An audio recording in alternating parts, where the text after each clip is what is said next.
Hello, everyone. I'm Jim Garrison, and I want to welcome you to this session of Humanity Rising on the 6th day of January as we commence the year 2022. We started yesterday with a marvelous dialogue with Greg Braden, who's a best-selling author, as you heard, who's done some very deep research into human origins, because we've been developing the theme over the last year and a half of Humanity Rising of how we at this critical moment of duress for the human race globally, initially with the scourge of COVID, which has afflicted all of us continuously now for nearly 2 years and shows no sign of letting up. And also as a subterranean movement of the issue of democracy and how democracy, both through COVID, but also through the insurrection that happened a year ago today in the US Capitol, but also as a result of rising authoritarianism all over the world, from China and India and Brazil and Russia, Hungary, other countries, as democratic institutions, which are so essential to keeping alive the social capacity to deal with challenges in a creative way, has been undermined right at the moment when we have the most critical challenges, not only COVID, but also climate. And so the issue of democracy is a critical issue if we're going to solve any of the issues that currently afflict us. And this requires a complete reimagination of what it means to be human. And so yesterday we began that exploration in a deeper way with someone who's explored human origins as a scientist. Who laid out the facts of the reality that we humans were designed intentionally for all the potential we know we are capable of. And it's our lack of development of this, it's our forgetting that we even had it, that constitutes the essential agony of our current global predicament. So over the next year, we're going to be going much more deeply in our daily sessions into how we reimagine who we are and how we deal with some of these critical global challenges that are besetting us and show not only no sign of letting up, but seem to be getting worse. And so we in the progressive movement, we in the coterie of light beings on this planet at this time who hold the light in gathering darkness have a peculiar responsibility to go as deeply as we can into the well of memory so that we can remember who we most essentially are. And out of that can be empowered through truth, through activation of our human potential, and through radical collaboration to turn the tide. That's what Humanity Rising is about. How do we, at this moment, be part of a movement that can actually change the tide? And today, January 6th, 2022, is one of those days where we have to reflect very deeply on the issue of democracy, but more broadly, as we will, to the issue of forgiveness and apology for the atrocious way we treat each other still at the upper reaches of our modernity. So that's our topic for today. We want to take a pause before we dive in to just remember the pathway, the portal to the kind of self-awareness we all seek. And that's through just centering ourselves in our bodies. And just for a moment, close your eyes and attune yourself with your heart. The heart is the center of our beings. The heart is the portal to the depth we have to remember. And the heart is also the porter to everything we now need to become to ensure the continuity of human life in this beautiful, beautiful planetary ecology. So just take a moment in a spirit of deep gratitude and thanksgiving that we're all alive at this crucial moment.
Thank you, everyone.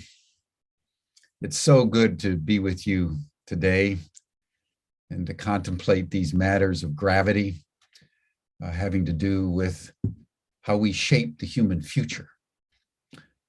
I would like to commence our program as we begin by reflecting on the first anniversary of January 6th by welcoming back Shelley Alcorn. You all know Shelley. She, for over a year now, has been the one who's been reporting on the rising movement that is undermining democracy here in the United States, but more broadly talking about democracy as it's globally under threat. So we invited her to share for just 15, 20 minutes, just an update so that we're all aware. It's the truth that makes us free. So the more aware we are of what's really happening, the better prepared we are to deal with it, and the more strength we have to actually respond in a creative and constructive way. So Shelley, thank you so much for joining us. And I turn the program now over to you. Thank you, Jim, for a wonderful introduction as always. I'm very pleased to be back with the Humanity Rising broadcast and to share a few thoughts with you on today, January 6th, 2022. And I'm sort of reminded of a line from a song that I really like, Little Plastic Castle by Ani DeFranco, where she talks about being a goldfish and the little plastic castle is a surprise every time. And sometimes I feel like that when I'm watching trends and watching things, and then I take my eye off it for the holidays or something like that. And then I come back and it's like, oh, a surprise. It seems like it's a surprise every time. We have to take a look at sort of the political reality that we're operating in. I know this, I'm speaking from the United States perspective, and we are not the only democracy in the world. Democracy is in retreat in a lot of different places around the world, but I'm going to be focusing today on the American experience and sort of the moment that we're in right now on January 6, 2022. I have to admit, I was a bit surprised that this is the first anniversary of the coup d'etat attempt in the United States. I feel like COVID is warping our sense of time. It feels like it was a decade ago, and it also feels like it was yesterday in certain respects. But to refresh my memory yesterday, I watched two documentaries that I'm going to post the links to in the chat. One produced by the New York Times and another produced by Public Broadcasting Service on their Frontline program. And I have to admit, I was really taken back to that sense of oh my goodness, this was awful. Like this was terrible. And it sort of relived a little bit of the trauma. And I believe that desire to push that away is leading us to not pay attention to what's happening now and in this moment and what we can project for 2022 in the political sphere. Former President Jimmy Carter just wrote an op-ed piece in the New York Times in which he's entitled, "I Fear for Our Democracy," in which he said, without immediate action, we're at genuine risk of civil conflict and losing our precious democracy. We're hearing from former presidents, we're continuing to hear warnings. And a lot of people might be wondering, well, why are we continuing to hear warnings? Wasn't that defeated? And isn't Biden president? And isn't this over? And I have to tell you that no, it isn't. It's far from over. The anniversary of January 6th has metastasized into the American public in a startling way. Also reviewed a recent article in The Atlantic by Barton Gellman entitled "Trump's Next Coup Has Already Begun," in which he details that in 19 states, restrictive voter registration and restrictive electoral pieces have been put in place, particularly in swing states. We're not paying attention on the local level, but they're removing chairs of electoral boards who refuse to decertify the election. They're removing all sorts of stopgap measures and returning decisions to the legislatures on ordering the electoral votes to go to the party in which they want it to, regardless of the vote inside the population. And there's a big argument in the United States as to whether that's really what the Constitution meant. We do have historical precedent for the legislatures selecting the electoral voters and with an originalist Supreme Court. The fear is that they will take the strictest, most conservative interpretation of that clause and either refuse to rule or allow those states to go ahead and implement those kinds of measures. And we'll go more in depth into that sort of thing as we move through 2022. But in this moment in 2022, we have midterm elections coming up in November. And those are going to be very important for us in terms of who continues to maintain power and who gains power in the midterm election. Historically, midterms in the United States have gone to the party that lost the White House in the preceding year or in the preceding election. And I want to bring your attention to a recent study by the University of Chicago. And I'll be putting the link in the chat to this study, where they found that currently 10% of Americans endorse the use of force to restore Trump. They believe it's justified. And that is approximately 25 million Americans. who believe that.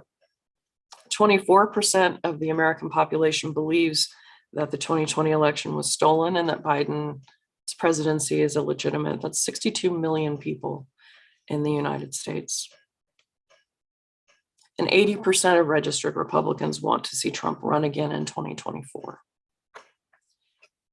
And I'd like to delve a little bit deeper into why this study is so important.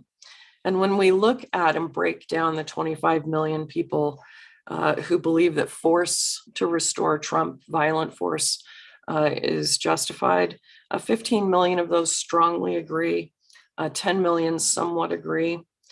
But what I'm concerned about is the 41 million people who are ambivalent.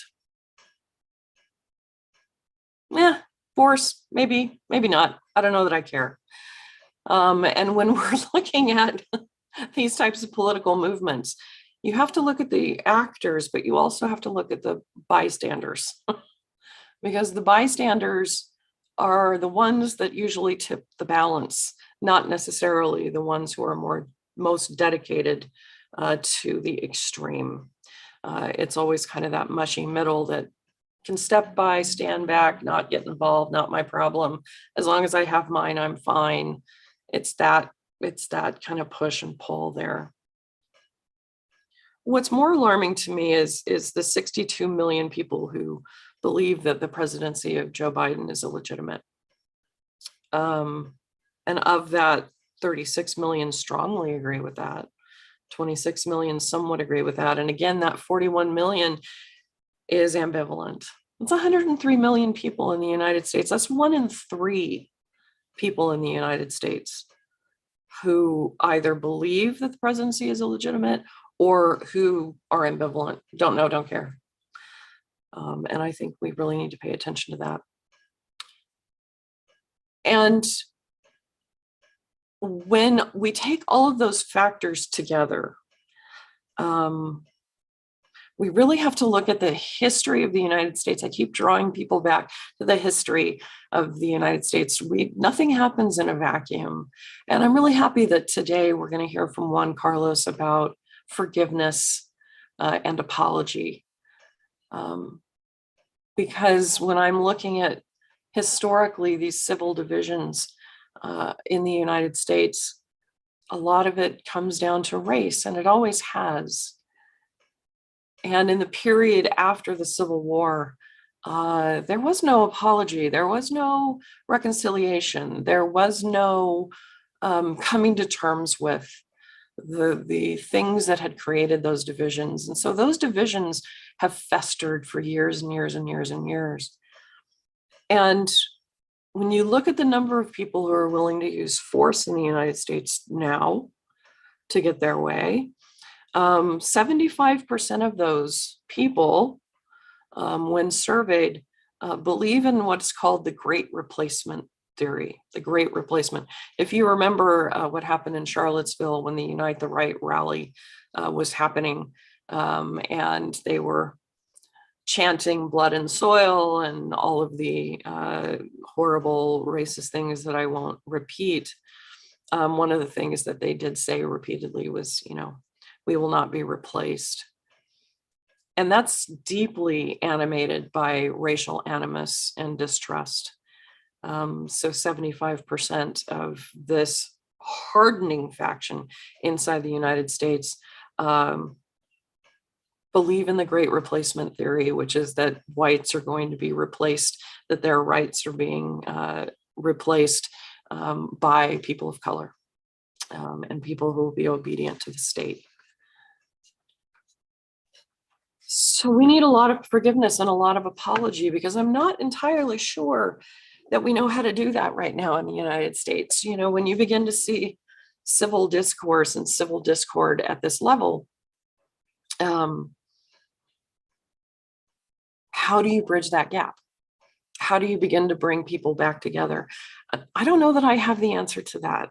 I'm only reporting on what I'm seeing and what other people are seeing happening in the United States. So let's talk for a second about democracy and retreat around the world. We do talk a lot about Viktor Orban in Hungary, who, by the way, Trump just endorsed for re-election 3 days ago. Former President Trump is continuing to insert himself into global politics from a personality perspective.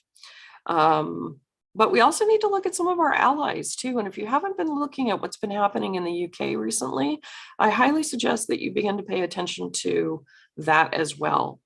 I'm beginning to come to the conclusion that this buffoonery act of Boris Johnson is an act, and that he's actually smarter than people think he is. And the reason I say that is because of the concentrated policy efforts that are going on right now in the UK. George Monbiot, The Guardian, has been doing a lot of reporting on this, and I suggest that people look at it. Currently, right now, they have a policing bill that would criminalize protest up to 51 weeks in prison, that vastly expands the idea of stop and frisk, not only on suspicion of having implements to protest with, being signs or placards or whatever that happens to be, but non-suspicious stop and frisk powers, where they can stop you for any reason and search you. This is a big overreach in the UK right now, in the policing bill that the UK needs to start paying attention to. The elections bill that they're passing through includes provisions like carrying voter ID. So we're starting to see some of the things that are being argued about in the United States coming up in the UK as well. They have a nationality and borders bill that can strip British citizenship without notice for British citizens who are dual citizenship or other things. They have always had provisions that you could strip citizenship for terrorist activity and blah, blah, blah, blah, blah. This goes beyond that, including no judicial review. And they have an Official Secrets Act, which every government has, that carries new legal constraints on journalism and whistleblowing. So this isn't happening only in the United States. This is happening in bastions around the world. And I think it's indicative of what we're going to be facing as a global population as things continue to become disrupted and political powers attempt to cement their control over their population. So that's just a brief sort of introduction as to where we are right now in 2022. And I don't want to take up too much time because I do want Juan Carlos to be able to have a full amount of time to discuss his important topic. The last thing I want to say is this. If you're asking me for my prognostication for 2022, I think in 2022, the Republican Party is going to act somewhat normal. They are running a ton of candidates who are running on the big lie, however, and they're looking to cement their power, and they know that they can't be too outside of the mainstream in order to cement that power in 2022, which will lead to what will happen in 2024, in which I believe that that's my timeline. There are generals, ex-generals, there are people in the military, there are other people who believe that we'll lose our democracy somewhere around 2030.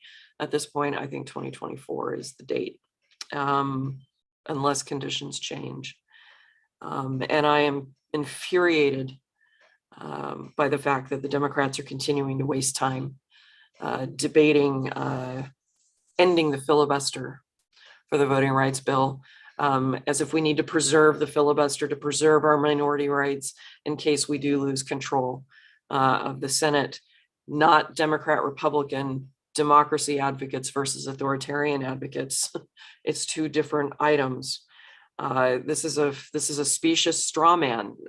There will be no use for a filibuster or preserving a filibuster should the authoritarian forces within the United States continue on the track that they are on, which is legally assuming power and then never letting it go. So for the first time in history, the first time in American history, we have one party that believes it's competing against another, and we have one party that is refusing to lose by any means necessary. It's in those moments that we need to find our clarity We need to find our lines that we won't cross, and find compassion and attempt to build bridges with people who are more and more and more slipping out of the moors of democracy and leaning into violence and believing that the ends justify the means. Nobody's innocent.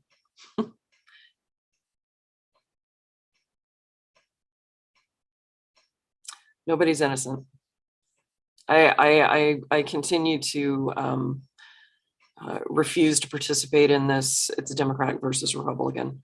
This is not the situation in the United States. And until people let that go and realize it's democracy versus authoritarianism, we are going to continue the slide that we began in 2016, and it will accelerate after the elections in 2022. But I'll be here to bring perspective and bring you unfortunate things.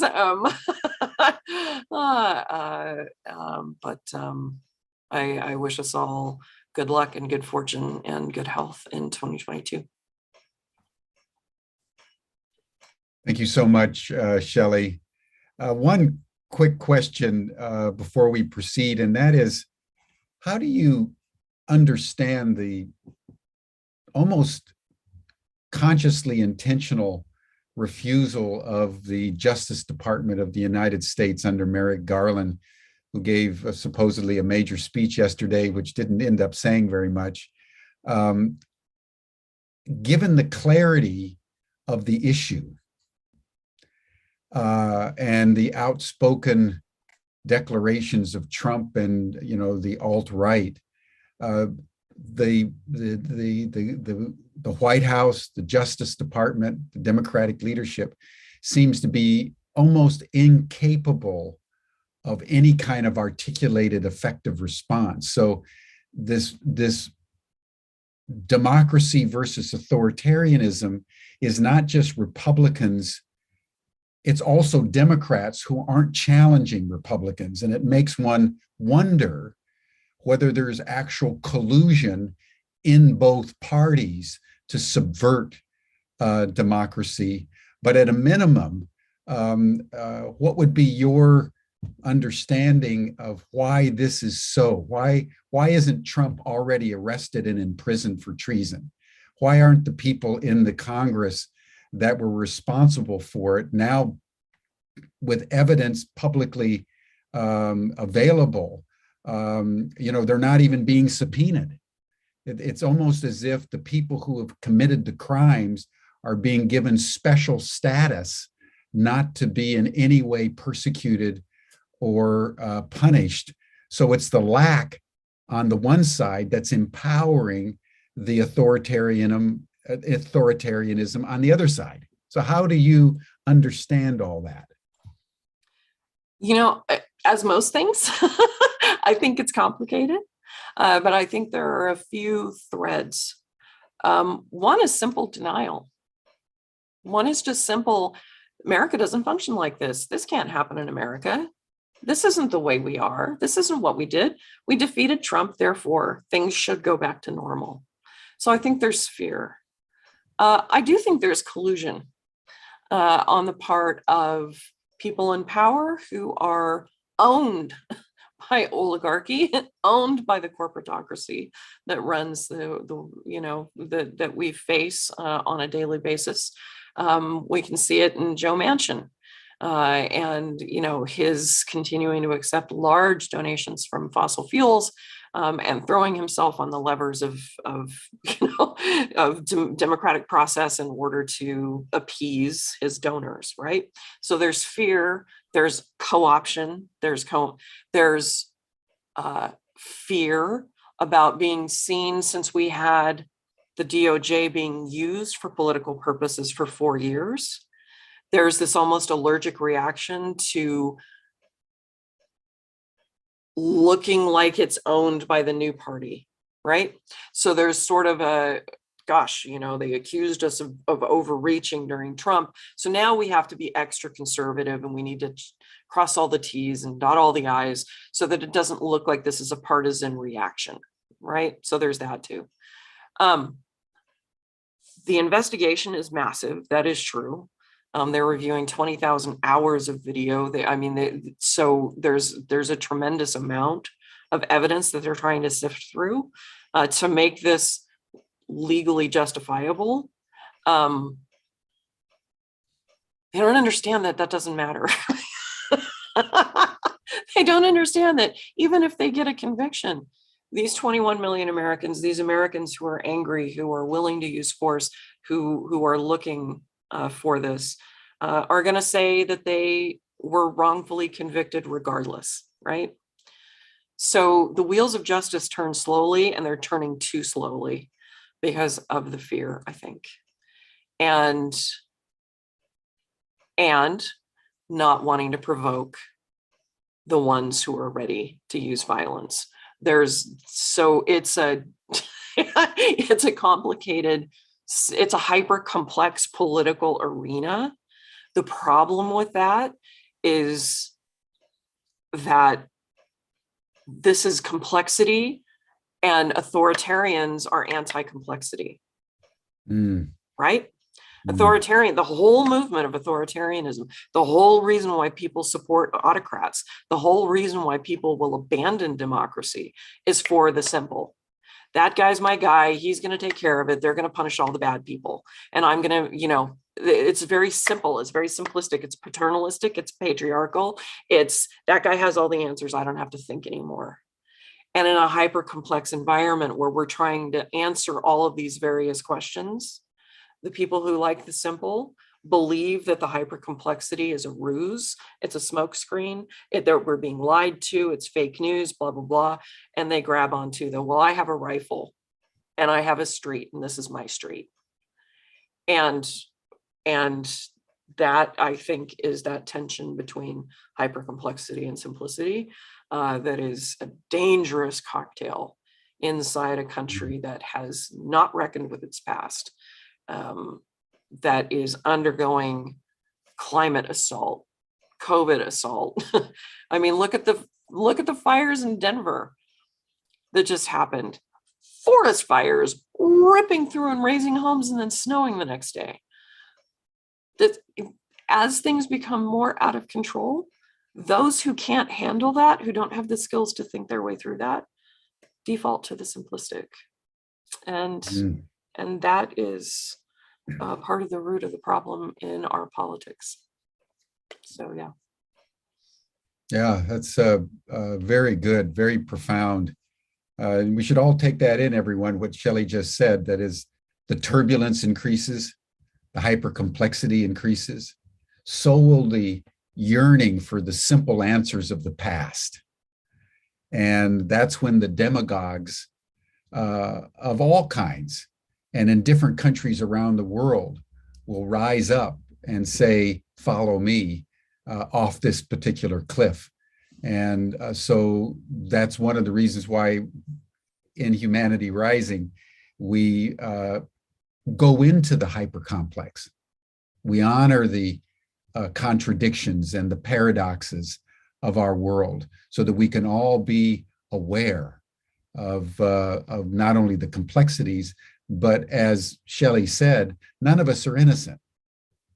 We all have a role to play. We're all accountable for something or other in the community that we're seeking to build through Humanity Rising. So Shelley will be back. We're going to be developing some major programming over the next several months to go very deeply into this issue of the global assault on democracy, both here in the United States and in Europe and around the world. So we wanted just today to honor January 6th to touch on it, but we want to now transition to the larger issue that we want to commemorate January 6th by, and that is the issue of forgiveness and apology. Shelley made a very important point. That is the reality in the United States that because we did not reconcile after the Civil War, which was fought over slavery. There was no apology. There was no forgiveness. That has festered in the American psyche. And then it was activated in a very powerful way by Donald Trump in terms of the racism and the sexism and the xenophobia that we now find gripping the Republican Party. And at the core of it is to erode the democratic institutions that keep us free and keep us attuned to hypercomplexity. So it's my delight to introduce a good friend and one of our star doctoral students at Ubiquity University, Juan Carlos Areán, who has just completed a brilliant dissertation on apology and forgiveness that came out of his own personal journey as a man of Spanish descent, going down into Mexico to Teotihuaca, to one of the courses that the university has held there over the years, the Pyramid Academy, annual pilgrimage to Teotihuacan, the Great Pyramid there outside, Pyramid Complex, actually, outside of Mexico City. So I want to welcome you, Juan Carlos, and just invite you to tell your story and share whatever thoughts you might have about what Shelley was talking about, but then anything you want to tell us about your experience of the power of apology and forgiveness, and then we'll circle back and have a dialogue, and welcome anybody in the chat to put questions or comments for Juan Carlos, because this is a very deep and profound issue. But thank you for joining us. Thank you, Jim. Thanks for the invitation. Thank you for everybody who's joining. And I'm humbled because I've been following some of the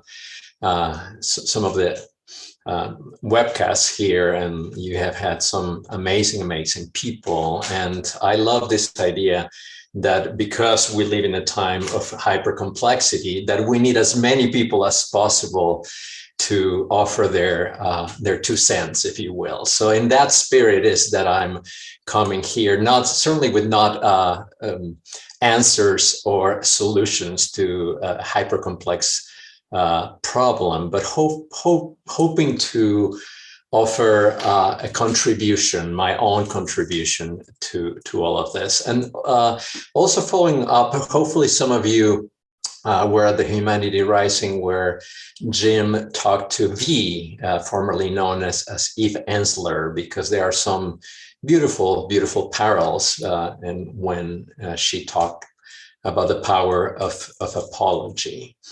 And one thing that I do want to say here, and we can get more into this, Jim, because I know this is an interest of you. My work and my dissertation has been about apology, not so much about forgiveness.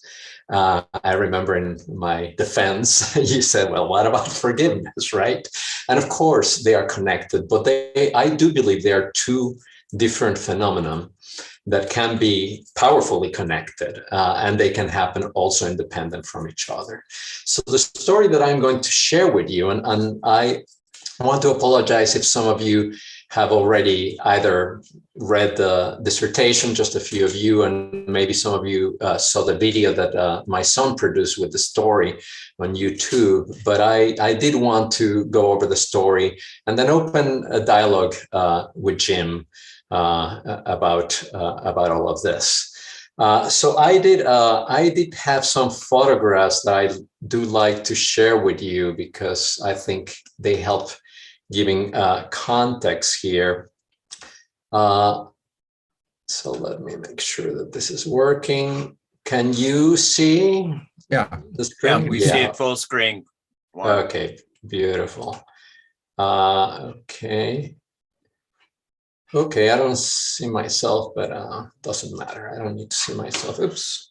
So as Jim mentioned, I've been one of the fortunate people, as some of you are, doing a doctorate, a Ph.D. at Ubiquity University for the last 8.5 years or so.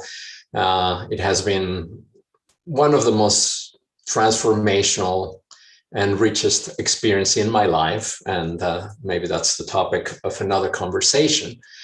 I went to Chartres 4 times, and I do consider my Sanctum Sanctorum my more sacred place there, partly because as part of all this process, I reconnected with Christianity in the form of mysticism as my central wisdom tradition, if you will. And as part of this, I also went to Teotihuacan, to the Pyramid Academy, led by Will Tagle, that many of you, of course, know, Judith Yost, who passed away just a few months ago, and we remember her kindly, and Heather Ash Amara. And it was like Chartres, and I'm sure some of you have either gone to Teotihuacan, which you see there, the complex of pyramids, as Jim mentioned.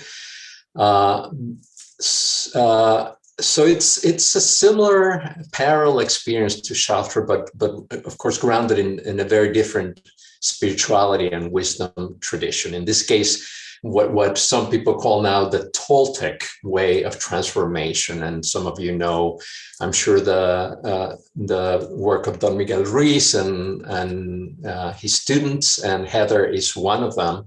So I went down there for a week to study this Toltec way of transformation in the context of being, like in Chartres, in a powerful transformational place, which in fact, it is believed that it was a place of initiation for priests and priestesses. I'm talking, this is 2,000 years ago or so. It's much before the Aztecs and even what we now know as the Toltecs. This is way before. So it was a very powerful experience. I think it's important that I give you some context. I actually grew up in Mexico City, 50 kilometers from the pyramids, right? So, and I went there many times with school trips and with tourists. And so I was very familiar with the place, but of course not with the mystical experience that can happen there. I grew up in Mexico City, but everybody in my family is from Spain, including my father, who was born in Morocco, but we all come back from Spain. And my family was very Spanish in the context of Mexico. And that means not unlike being white in the US. We didn't use that terminology. It means having a lot of privileges and sometimes not recognizing them, right? And it means carrying a strong legacy of racism and sexism and everything else, right? So that's the context in which I grew up in Mexico. So this is important because after a couple of days of being down in Teotihuacan with this group of mainly American and Canadian students, everything was in English, I found myself having what at that time I describe as an emotional and cognitive dissonance, which was that here I was, someone who grew up not far from there, trying to learn about the spirituality of people which my family looks down to, right, as second-class citizens. There was a clear sense in my family that Europeans were superior to indigenous people and Blacks and you name it, right? What, you know, you could call that white supremacy or what's white superiority. So here I was trying to learn about this culture that I had been taught to look down upon. But not only that my ancestors way back, right, had tried to totally destroy. So at some point that became so much of a dissonance that I felt I just couldn't go on with the course without doing something about it. And the first thing that I thought about was interesting because we were there during the Day of the Dead, actually, the Day of the Dead week. And I'm sure all of you at this point know what that is, this festival that actually comes from pre-Hispanic roots in Mexico, where people honor their ancestors in many ways, including creating altars, right, with flowers and incense and so on. So as part of this intensive being during that week, we were invited to bring with us photographs of loved ones, of ancestors who had passed away that we wanted to honor. And for me, what came immediately to my mind was this image of my maternal grandfather, Luis Alvarez Pastor, who grew up in Madrid and came to Mexico when he was in his 40s. And who I grew up with in a multi-generational family. We all grew together. I actually was very, very close to him because, you know, my father was out working. My mother was busy with four kids and so on. And my grandfather, even though he did work his whole life, in the afternoons, he just would change to his pajamas and get in his bed and watch TV. And one of my favorite things was to join him there. He was a large man, so it almost felt like it was my own private human cushion, if you will. And one thing that I have to say and honor is that my grandfather taught me the meaning of unconditional love. He just loved me unconditionally. And I'm so grateful that he gave me that gift, because it gave me a very, very strong foundation, as you can imagine. He died when I was 8 years old, and it was a devastating loss for me. But as is the case with people that have a lot of light, sometimes, or maybe always, there was also a lot of shadow. So in some way, he was one of the primary people who taught me this white superiority, this racism, this patriarchy kind of values. It was pretty overt in my family. It wasn't subtle at all. So in some way, I have this mixed legacy from him.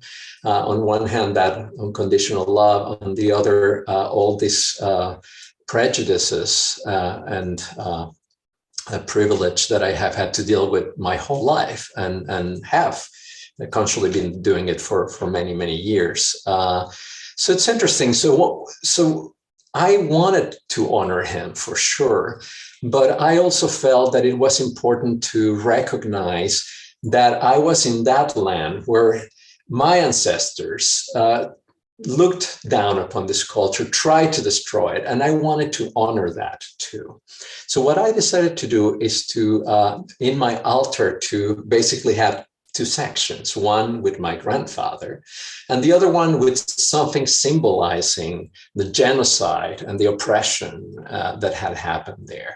And I didn't know what that was. And as things happen, right, I was led eventually, it's a longer story, but I was led to this museum near Teotihuacan in a town called Otumba. And right in front of me, there was this amazing mural that actually was painted by an American artist. And right at the center, you can see there is Hernán Cortés, who is the leader of the conquistadores, massacring, right? You can see there very graphically the Aztecs and other indigenous people. He also has indigenous people that join him, but that's another story. So when I saw this, it's like, this is what has to be part of my altar. One thing that beautiful synchronicity, and I know I love that when we're in Chartres, Jim often mentions that synchronicity becomes the norm rather than the exception. And I think that's true in places like Teotihuacan too. I was reading the little plaque next to this mural, and this is something that probably I learned in school, but I had forgotten about. That town, Otumba, where we were, was the site of a decisive battle, which is depicted here, where the Spanish basically defeated the Aztecs. The Aztecs retreated, and then there was a siege that ended this mighty empire. But literally, I was standing in the land where there had been a terrible massacre. It had been full of blood of the Aztecs, provoked by created by my ancestors. So I ended up, this is a photograph of my altar as I describe it. You know, there's the flowers, there's the photographs, there's one of those, we also use skulls made of something that you can eat, and this incense and so on. It felt important to do this, but after I did it, I still felt that there was something incomplete. And I started to understand that what I describe as a dissonance was really deep grief for what my people had done there, as well as guilt and shame about it. And the altar felt like a first step, but I felt I needed to do something else. So maybe the next morning I was talking to Will Tegel, and I told him that I was feeling that I needed to do something. And I don't remember exactly if I mentioned it or he mentioned it, but the word apology came up. And I could see immediately, Will, that his eyes got wide and was like, oh my God, that would be extraordinary to facilitate some kind of apology for these atrocities of your ancestors. And he told me that he would think about it. And I have to say that at that moment, I started to feel a lot of fear coming up. What am I getting into here, right? And yet, as from the first Chartres that I did in 2013, I have known that my job is to surrender and to say yes when it's in front of me. So I decided this is what I need to do. So anyway, later that day, Will came to me and said, I had an idea. The next to last evening of the intensive here in Teotihuaca, and every year, there's a group of Aztec dancers and elders that come and show us how contemporary Mexicans will celebrate the spirituality of their ancestors. And that's mainly through prayer and dancing. So they do a ceremony in the evening and they invite us into the ceremony. And he thought that that would be the perfect place where I could offer an apology if that's what the dancers and the elders wanted from me. So he told me that he was going to talk to the elders. So as you can imagine, my anxiety continued growing, and I continue praying and asking for guidance and saying yes. So again, Will came back and said, I talked to Pedro Diaz, who is the leader of the dancers, and he said that he would consider it and that he would like to meet me. So anyway, the day of this ceremony came a couple of days later, I imagine, and the evening came. I spent a lot of the day practicing, praying. The Divine Mother, and in particular, Our Lady of Guadalupe, had become very, very important for me. So I did a lot of prayer to Our Lady of Guadalupe and the Divine Mother. And finally, when the ceremony was closed, Will came and said, you know, Pedro wants to talk to you. And I took a big breath and I went, and there he was. This is not a photograph of that moment, but this is the photograph of what he was wearing. He was getting ready for the ceremony, and he was wearing this enormous headdress, as you can see, made of feathers, as well as jaguar pelts in his body, and he had his body painted. He's shorter than I am. I'm not a very tall person, but he was so imposing that I was like almost speechless as I faced him. And he just looked at me and was like, okay, tell me what you want. And I started speaking Spanish, and I think that really helped. I don't think that he expected that.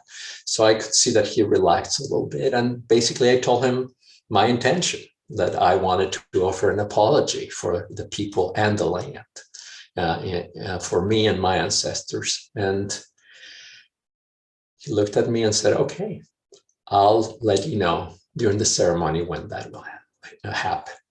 So I went back to have dinner. Again, I think I was like just constantly praying. After dinner, we were brought to outside. They have made this amazing altar that you can see there, made of flowers. Is not, some of these photographs are not very clear. I apologize for that. They had this beautiful fire, and then they had two drummers with enormous drums that were going to be drumming during the dancing, right? And this is a very bad photograph, but you can get a sense there of the altar. Juan Carlos, I'm Yes. sorry, but your slides are not showing, and no one Oh. else has taken the time to help you with that. Oh, We haven't okay. seen anything except your first slide. Oh, thank you so much for letting me know. Okay, so Actually, Stanley, they are broadcasting, so I would double check your system. We're good on the broadcast, Juan Carlos. oh, okay. Okay, well, sorry, Stanley. And There we go. We can see your slide now, Juan Carlos. So I think we got both tracks now. Go can ahead. you see it now? Yeah. Okay. So you should be seeing now, not a very good photograph, a dark photograph where the altar is there at the center. You can see how large it was. And then there were like 10 to 12 dancers around it.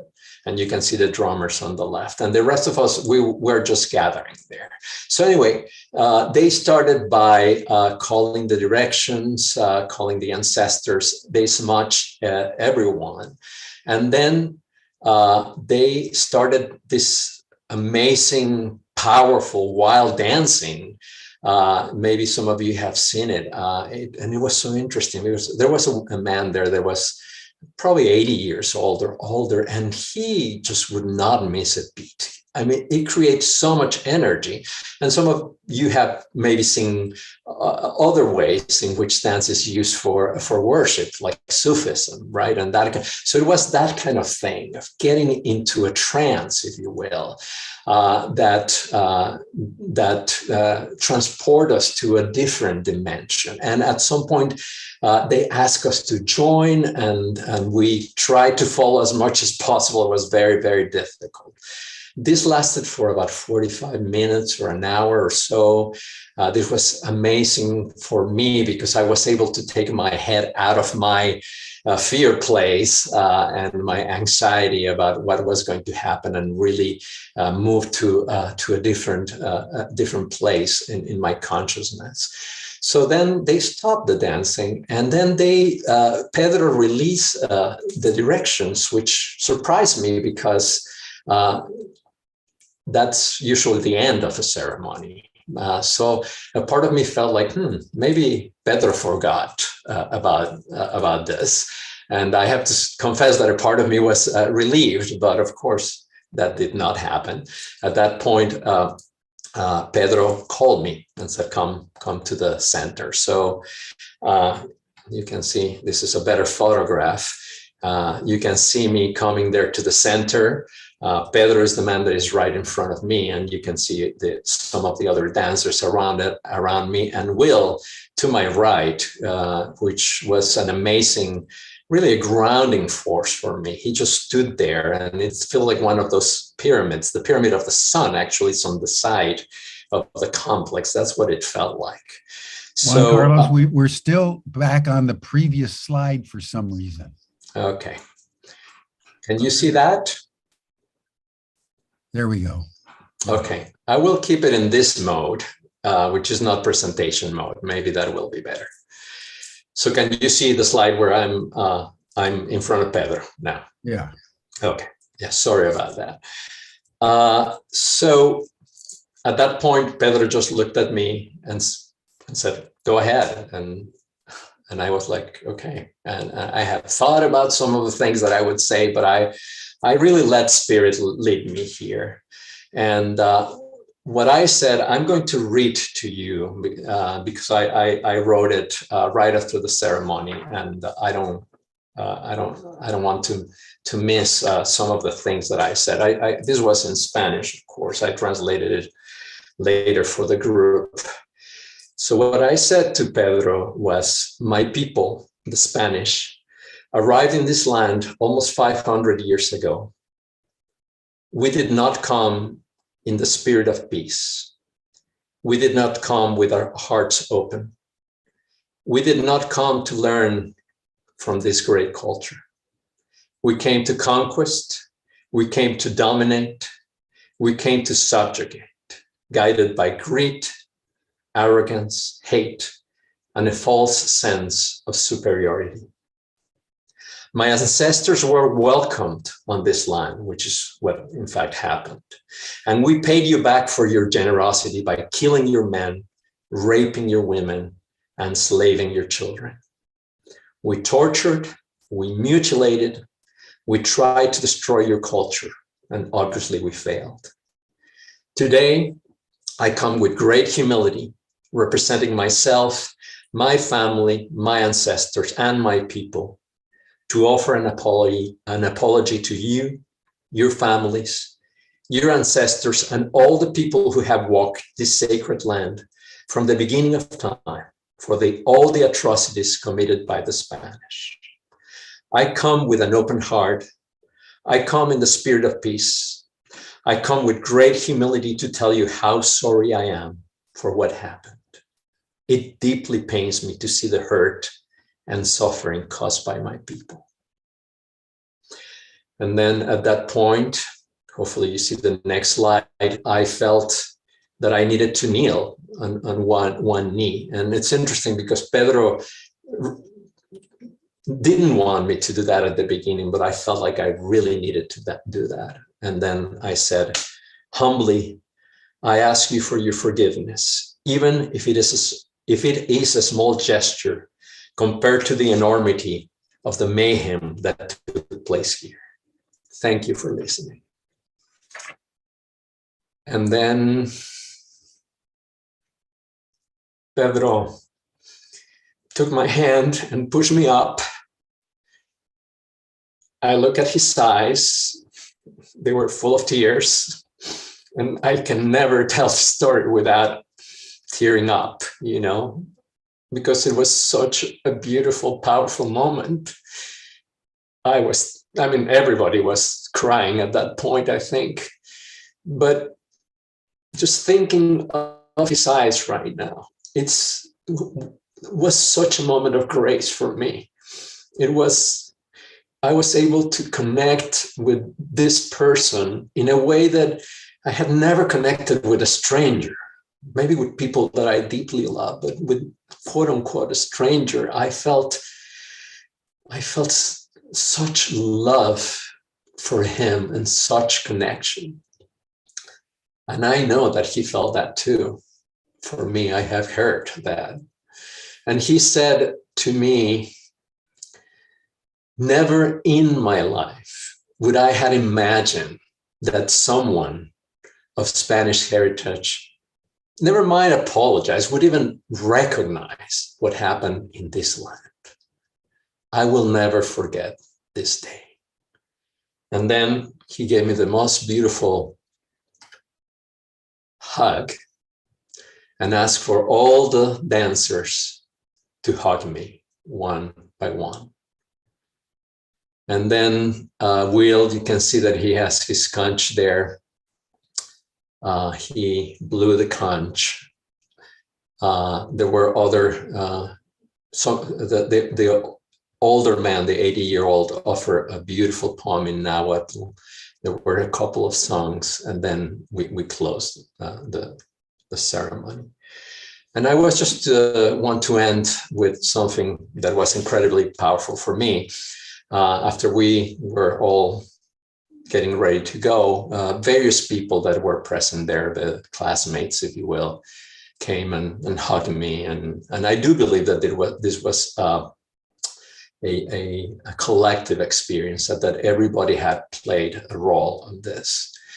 But there was one woman there, Canadian, native Canadian actually, that I had not really had a lot of contact with during the intensive. But she came to me and she said,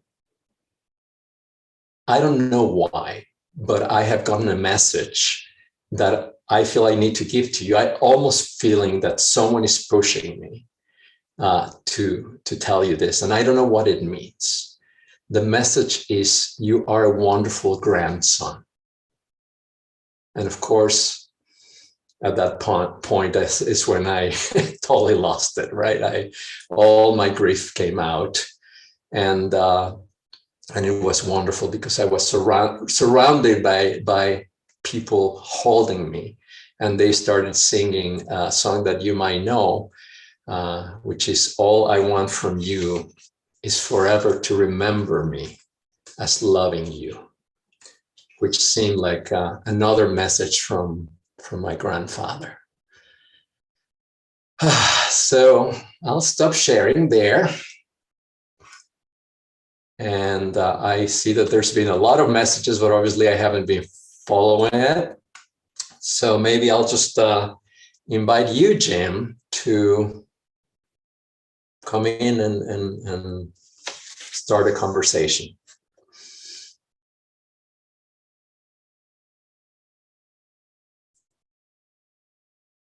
And you're muted right now.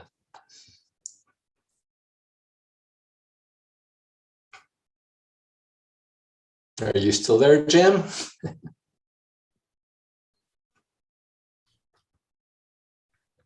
There you go. I forgot my video and was off and my mute, so I was talking. And so thank you for the prompt. Boy, Juan Carlos, what a story. What an amazing example of what I think all of us everywhere need to do at some very deep level, either in ceremony or in the quietude of our own heart. And I think that my question to you as we begin our dialogue here is around how, since that experience, the energy of what you did there at Teotihuacan has reverberated out, because the intricacy of the universe means that any event anywhere can ripple out through the entire cosmos.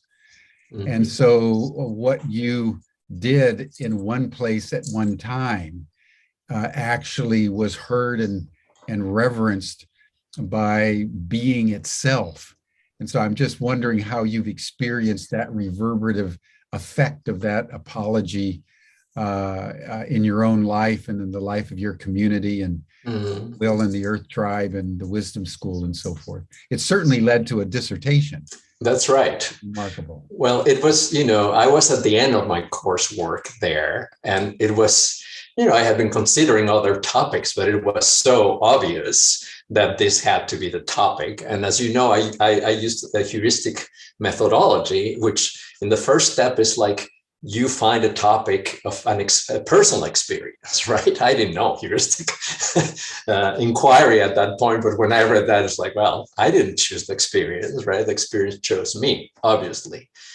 But what a beautiful question, Will, because when I finished the ceremony and I collapsed and wrote in my journal and slept for 12 hours afterward or something, I was asking the questions already that became the questions in my dissertation.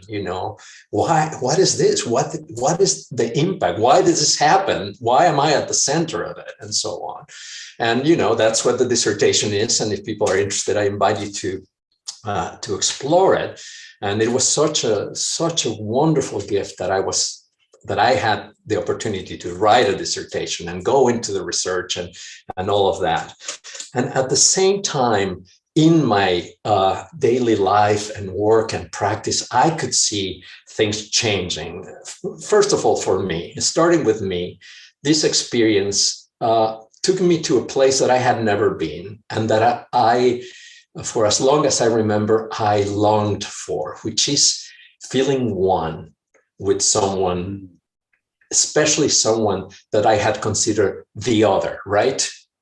Those people, those people are different. Those people are less, or those people are more, or those people are Republicans, or those people are Democrats. So all of a sudden, I felt so connected that I felt this sense of total oneness. And for me, that deeply transformed my life. And, my work is on gender justice and in racial justice, but this took me to a different level of empathy and connection with people, both in my work and, to tell you the truth, when I have, what some people call microaggression, which, of course, I'm still working on my own stuff, but I might say, talk to someone meanly or something else. I just cannot let it go. I'm so disturbed by it that sometimes I just need to apologize. Like, was at Whole Foods and I talked to someone that was, preparing something for me in a mean way. And I had to go back and apologize to her for how I spoke to her, right? So it has become a part of my life to have zero tolerance for any kind of misbehavior in that way for myself, right?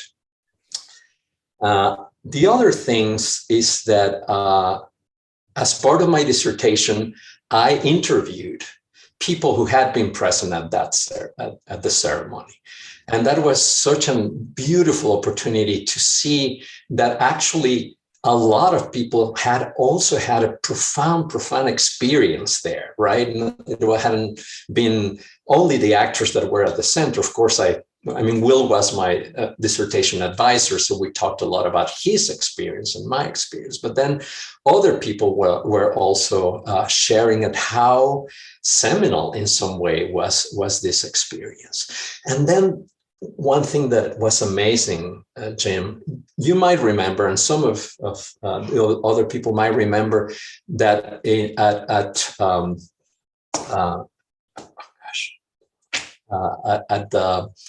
the pipeline in the Dakotas, Standing Rock, that actually there were a group of military veterans that actually did a ceremony and got on their knee and apologized. It was almost identical to this apology. It happened a month later. And I remember that, like, I got all these texts like this morning from other classmates. Oh my God, did you see what happened? Did you see what happened?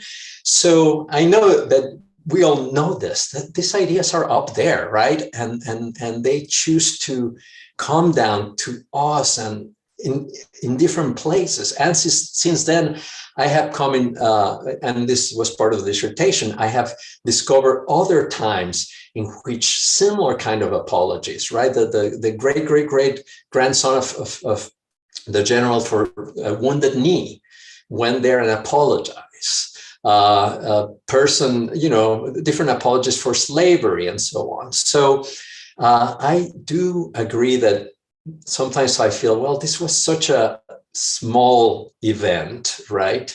But not only for this event, there has been this ripple effects, but then there's another one, and there's another one, and there's another one. And I feel that if more and more people do either this or something similar, it doesn't have to be like V says, it's not prescriptive, right? But if we work on this kind of thing, I do believe that those ripple effects can become waves and then tsunamis. So that's what I hope happens. Yes. Well, thank you. And your reference to V, formerly Eve Ensler, is very appropriate.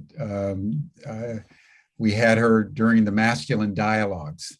Right. And for those of you who don't know that story, V was severely sexually, physically, emotionally, psychologically abused by her father over time. And the one thing she wanted from him was an apology, and he died never giving her one. And over 30 years later, that need was so powerful in her psyche that she went through an inner experience where she actually channeled the kind of apology she always wished that her father would have given her. And it had a remarkable effect on her relationship to herself, her relationship to her father, her larger family. And like you, when one person makes that breakthrough, a similar kind of breakthrough is available to other people anywhere in the world. So I'm not surprised that your breakthrough spawned a number of other breakthroughs. And I only wish that the whole world would have been subsumed in a tsunami of apology and forgiveness. And but that leads to a deeper question in my mind, Juan Carlos, and that is, how do you understand sort of ontologically,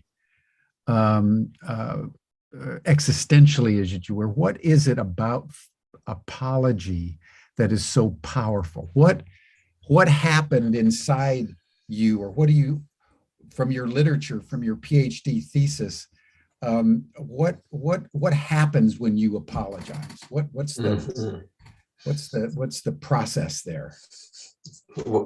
Great question, and one that is probably ongoing. Doesn't end with with the dissertation, but Yeah. you know, one thing, and I think the literature points this, and Eve talks about this, and that an apology is humbling. It's about humility, right? It's the ultimate humility, and it's very interesting that you brought Eve. in the context of the masculine dialogues, because and that we are commemorating and talking about the attempted coup d'etat of January 6th, because I believe that there's a strong connection between this extremism, and of course we know white supremacy, right, and male supremacy. It's all one package. Well, I know that there were men and women on January 6th there, but it was the result of male and race supremacy, partly, that brought us to that place. And I was reflecting how, if humility is at the center of this, how opposite it is from the proud boys, right? Just by name, the antithesis of it in some way. So I think, especially speaking as a man, and this is a lot of my work for 30 years too, I do feel that the experience of humility and the experience, for me, the experience of that connection that I talked about, the experience of love, these are some things that I know that you had a session on the man box. We are not taught in the man box humility or love, right? Or vulnerability. So it's all these elements that for me are at the center of that apology. I had to be very vulnerable, very open, you know, and when you apologize, you don't know what's going to happen on the other end, right? And that's part of that surrendering. So for me, all those elements were so important. But the other thing that I want to say about this energy of apology and the energy of this particular apology is that in the few years since I was in Teotihuacan, 5 years now, and mainly before COVID, I was invited, because I told this story to whoever wanted to hear it. I was invited to facilitate these groups where I would insist that there had to be something that would bring us into coherence in some way or another. And then I would tell the story, like I told you, with the photographs. And then I would do a meditation, a guided meditation, in which I invited people to do their own apologies in their minds, right? And one interesting thing is, and this is where, again, the connection with forgiveness, is that some people had profound experiences around apology, and some people had profound experiences of forgiveness just by hearing the story, not by being there necessarily. In particularly, there's two different circles that I hold dear. There were two older, in one was an African-American woman, in another one was both African-American and Native American woman. And both of them felt that they forgave white people during that circle by hearing the story and going into the meditation, whatever that means, right? It's not an end. That's another important thing to say. Maybe it's a beginning, but I do feel that apology opens the door, certainly for forgiveness, but for reconciliation, for healing, for a myriad of things that can happen afterwards. Well, thank you. Just noting the chat, Amy Blumenshine is making the point about intimacy, that the act of apology is an act of intimacy because of the humility and the vulnerability. And then Deborah Perkins is making the point that humility and apology literally change the chemistry of the body and the psyche, creating healing, forgiveness, and heart coherence. And so I'm sure you yourself as a physiological being have been radically and profoundly altered by the depth of the experience 5 years ago. Yes. So it's not surprising you can't hold any anger. You've got to quickly apologize. I mean, you created a deep meme inside your being. And I'm still working on it. Say, Juan Carlos, you look more luminous. Well, more luminous. Your countenance has a certain luminosity that you didn't have when we first met. So Deborah's right. These transformational acts have transformational effects on actually who we are and how our body chemistry functions. Do you have any comment on that? No, absolutely. And it's funny about the luminous. I'm part of me thinks I hope it's not just the light ring that I have here for Zoom. But we've known each other for a few years now, Jim. So I appreciate that comment. For me, in some way, Teotihuacan was the culmination of a path that started in Chartres in 2013, which was my first doctoral course there, where I had a mystical experience in the crypt when we go down and meditate in the crypt, where I heard the Divine Mother saying, "You have to follow me or you will die. And I will show you how." And because I didn't want to die and didn't want to even figure out what she meant by that, I said yes. And that radically changed my life. I let go for all my possessions. That's what I was guided to do, and move. And, very, very radical stuff. And there's a lot of interesting stories. So it's a series of things that have happened, many connected to Ubiquity University, right? Mystical Paris, very, very powerful things that in some way I see that prepare me to come to this place, and that have changed me alchemically, organically. I am not the same person. I guess we are not, but I'm so radically different in some ways that I was before the apology and before Chartres. And I like to think that I'm a more open-hearted, more loving, more compassionate person and activist too. And sometimes one short story about that is that, as I have mentioned, I worked for 30 years in gender justice. And I was in a meeting with colleagues that I've known for many years, and they decided that let's all watch together the hearings of was it Dr. Ford that for Kavanaugh, Judge Kavanaugh, that she came forward and told her story of sexual assault, right? You might remember that. I have heard many stories in my life. I work as an activist in gender-based violence. After hearing that story, I was so deregulated that I had to leave the room, and I started sobbing like so deeply, and I just felt a level of connection there. And I don't see that as a bad thing, actually. That was a good thing. Of course, you cannot do that at every moment in your life, but that was a different experience of me of getting at what it means to be a survivor of sexual assault. So that's one example. Yeah. Stanley Pulchris is asking another very interesting question that comes out of your story, and that's the role of shame in all this. Can you speak to that? I mean, did you feel that before the apology? Did you feel it being dissolved away through the apology? Where does shame or guilt come into play here? Yeah, great question. And I have to start by saying that shame and guilt are different things, right? And I think Brené Brown is the one that has defined them, maybe in a simplistic way, but I think in a good way, that shame is feeling bad about who you are, and guilt is feeling bad about something you have done, right? Now, having said that, I felt both of those, and I think those go hand in hand in some way.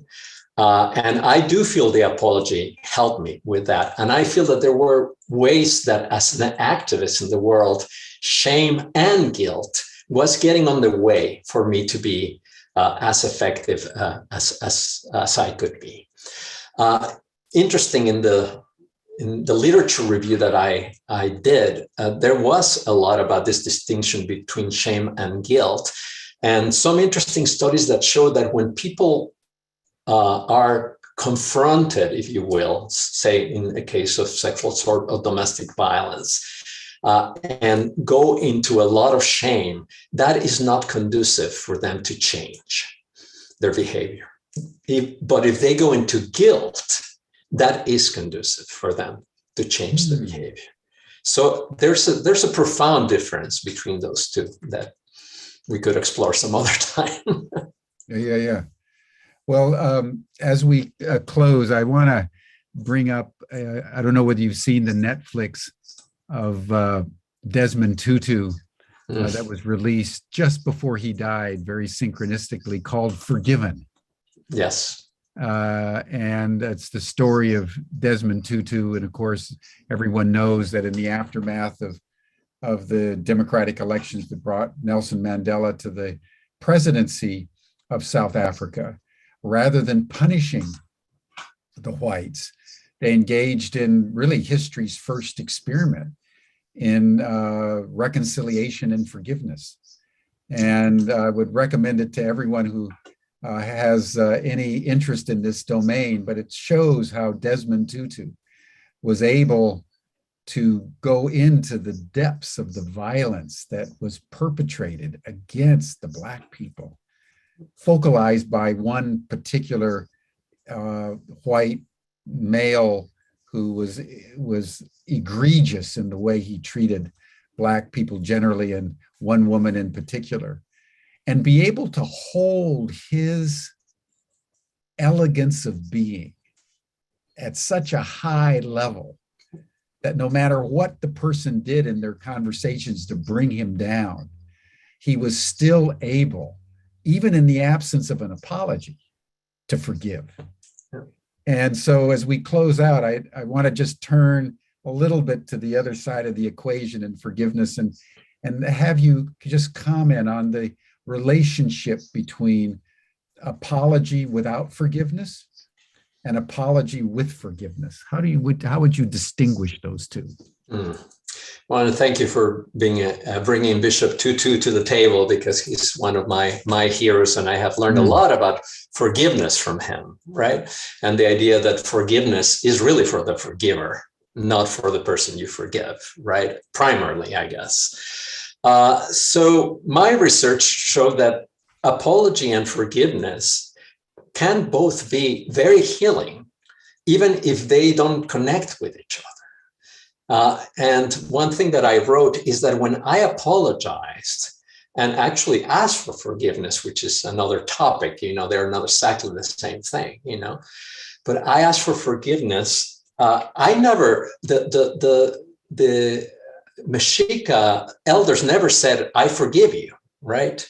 And yet what happened was such profound healing that in some way, maybe the forgiveness was implicit in some way. I later had an opportunity in which my other side of my family are refugees from the Spanish Civil War. We were talking about Civil War before, right? As you know, an atrocious war in 1936 to 39 killed 1 million people. And recently, a Spanish person who saw my video on YouTube about this story reached out to me and ended up apologizing for what the nacionalistas, you know, the right wingers did to my family. And it was so moving to be on the other side. But again, I didn't feel that I could say to him, I apologize, I forgive you. Didn't seem like that was my role. But what I did say to him is, I love you. You're my brother. And again, I felt that kind of connection. So yeah, so interesting and yet so complex. I do feel like, and I think Will has articulated this very well, that in fact, when apology and forgiveness come together, then an incredible grace is possible. Well, that's a beautiful note with which to close our session today. Juan Carlos, thank you so much. Thank you. Journey was profoundly transformational for you, and I think rippled out, as you noted, to different nooks and crannies around the world, and has been profoundly illuminating to us on this day where we're commemorating an insurrection coming out of a civil war in terms of its origins. That was never apologized for, never forgiven, and thereby continued to be a toxic wound in the psyche that has been activated in full light of day since the beginning of the Trump administration 4 years ago, and now endangers democracy itself. So if there's ever a time where we need the power of apology and forgiveness, it's now. And you've embodied that in a very powerful way. So I want to thank you for bringing that to our attention today. It's been very— Thank you so much for having me, Jim. A pleasure as always. And thank you for people that were listening. I'm in the Ubiquity Universe. If people want to contact me that way, I would love to hear from you. Thank you. And people are very interested in your slides. Something happened while Rick was able to broadcast them, but on the Zoom, somehow we didn't get the whole thing. So maybe you could send them to Matt. Matt can send them to Stan, or you can, anyway, we'll figure it out. And yes. But let's make your slides available to people, and maybe your video as well. And now everyone, and Juan Carlos, you too, if you have additional time, you're all invited to go to our after chat. Stan will put the link in the chat box where we can continue this conversation, but it's a very deep one, and one that we'll circle back to again over time. And just as a note, V will be in Chartres this next year. And Juan Carlos may be joining as well. And we're hopeful in Chartres to have a larger conversation about the way apology and forgiveness synergize together to create more love. Because that's the golden circle that will heal the world. And that's going to be one of the meta themes of our annual pilgrimage to Chartres in the summer. We'll be saying more about that, but that's going to be an opportunity to go very deeply into these matters at this critical time. So thank you, everyone.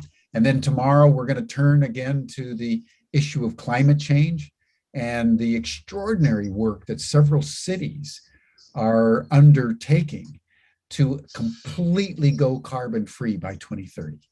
So it'll be a very inspirational close to our first week as we embark on 2022. Thank you, Juan Carlos. Thank you, everyone. See you in the after chat, and see you tomorrow here on Humanity Rising. Bye for now. Bye-bye.